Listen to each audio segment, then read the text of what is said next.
സംസ്ഥാനത്ത് മഴക്കെടുതിയും പ്രളയഭീതിയും ഒക്കെ നിലനിൽക്കെ ഉയർന്ന ഹെലികോപ്റ്റർ യാത്രാ വിവാദത്തിലും PM ശ്രീ പദ്ധതിയിലുമെല്ലാം നിലപാട് വ്യക്തമാക്കിയിരിക്കുകയാണ് ഇപ്പോൾ മുഖ്യമന്ത്രി VD സതീശൻ. തനിക്കെതിരെ പ്രതിപക്ഷവും മാധ്യമങ്ങളും നടത്തുന്ന വ്യാജ പ്രചരണങ്ങൾക്ക് കടുത്ത ഭാഷയിൽ മറുപടി നൽകിയ മുഖ്യമന്ത്രി തെറ്റായ വാർത്തകൾ പ്രചരിപ്പിക്കുന്നവർക്കെതിരെ നടപടി സ്വീകരിക്കുമെന്ന കർശന മുന്നറിയിപ്പും നൽകി കഴിഞ്ഞു. മഴക്കെടുതിക്കിടെ നടത്തിയ ഹെലികോപ്റ്റർ യാത്ര വലിയ വിവാദ പശ്ചാത്തലത്തിലാണ് മുഖ്യമന്ത്രി പത്രസമ്മേളനത്തിൽ ഇപ്പോൾ കൃത്യമായ വിശദീകരണവുമായി രംഗത്തെത്തിയത്.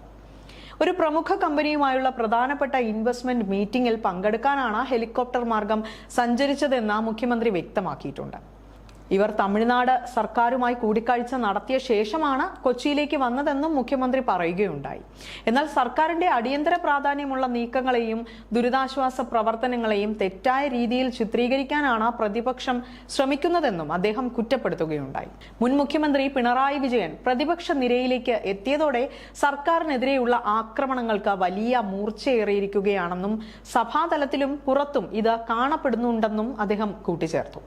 2018 മഹാപ്രളയകാലത്ത് തങ്ങളുടെ സർക്കാർ ജനങ്ങളെ ചേർത്ത് പിടിച്ചുകൊണ്ട് മാതൃകാപരമായ ഇടപെടലുകളാണ് നടത്തിയതെന്നും എന്നാൽ നിലവിലെ സർക്കാർ ദുരന്തമുഖത്ത് തികഞ്ഞ പരാജയമാണെന്നുമാണ് പിണറായി വിജയന്റെ പ്രധാന വിമർശനം. ഭരണതലത്തിലെ തീരുമാനങ്ങളെയും സർക്കാരിന്റെ ഏകോപനത്തെയും ചോദ്യം ചെയ്തുകൊണ്ട് പ്രതിപക്ഷം കടുത്ത സമ്മർദ്ദമാണ് സൃഷ്ടിക്കുന്നത്.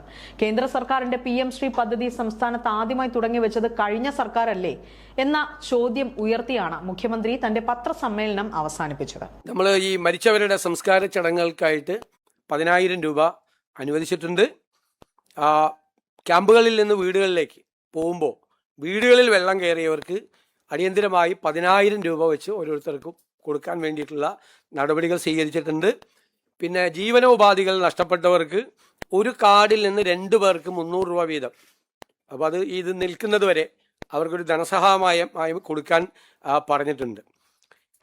സാധാരണ ഗതിയിൽ കിട്ടുന്നത് മരിച്ചവർക്ക് കിട്ടുന്നത് SDRF-ൽ നിന്ന് 4 ലക്ഷം രൂപ, CMDRF-ൽ നിന്ന് 2 ലക്ഷം രൂപ, പിന്നെ PMNRF-ൽ നിന്ന് 2 ലക്ഷം രൂപ, അങ്ങനെ 8 ലക്ഷം രൂപയാണ് മരിച്ചവർക്കുള്ള ധനസഹായം.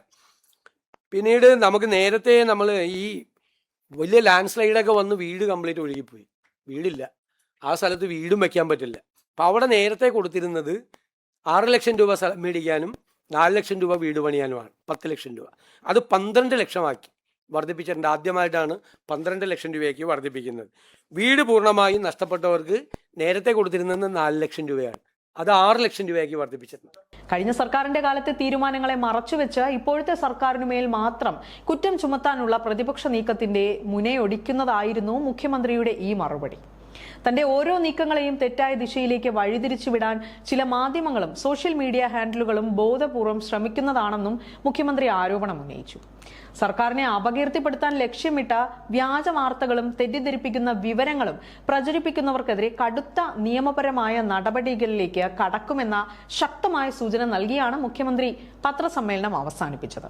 പ്രതിപക്ഷത്തിന്റെ കടുത്ത കടന്നാക്രമണങ്ങളും മാധ്യമ വിചാരണകളും ഒരു വശത്ത് തുടരുമ്പോൾ ശക്തമായ പ്രതിരോധത്തിലൂടെ തിരിച്ചടിക്കുകയാണ് മുഖ്യമന്ത്രി VD സതീശൻ. വരും ദിവസങ്ങളിൽ ഈ രാഷ്ട്രീയ പോര് കൂടുതൽ ശക്തമാക്കാനാണ് സാധ്യത എന്നിരിക്കെ മഴക്കെടുതി നേരിട്ട പ്രദേശങ്ങളിൽ ഇനി ഉദ്ദേശിക്കുന്ന പ്രവർത്തനങ്ങളെക്കുറിച്ചും ഇപ്പോൾ നടപ്പിലാക്കിയ ഉയർത്തിയ ദുരിതാശ്വാസ സഹായത്തെക്കുറിച്ചുമാണ് മുഖ്യമന്ത്രി വിശദീകരിച്ചത്.